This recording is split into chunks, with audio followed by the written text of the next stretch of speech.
مراد سعید کا ریحام خان کو قانونی نوٹس، معافی کا مطالبہ۔ وفاقی وزیر مراد سعید نے ریحام خان کو اپنے خلاف مبینہ طور پر جاری پروپیگنڈا اور بہتان تراشی پر قانونی نوٹس بھجوایا۔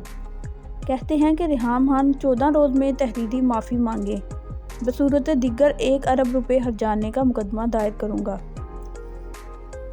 تفصیلات کے مطابق مراد سعید نے اپنے نوٹس میں موقف اپنایا ہے کہ ریحام خان کی کتاب کا حوالہ دے کر بہتان تراشی کی جاتی ہے اور وزارت کی کارکردگی کو متنازع بنایا جاتا ہے، جس کی انہوں نے کبھی تردید نہیں کی، بلکہ ایسے الزامات پر مبنی مواد کو ری ٹویٹ بھی کرتی ہیں۔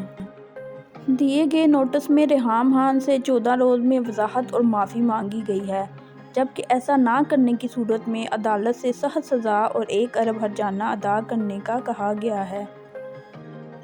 ریحام خان کو بھیجے گئے نوٹس میں کہا گیا ہے کہ مراد سعید کے خلاف آپ کی تحریر کو بنیاد بنا کر کردار کشی اور بہتان تراشی کی جاتی ہے۔ مراد سعید پاکستان تحریک انصاف کے طلبہ تنظیم کے بانی صدر رہے ہیں۔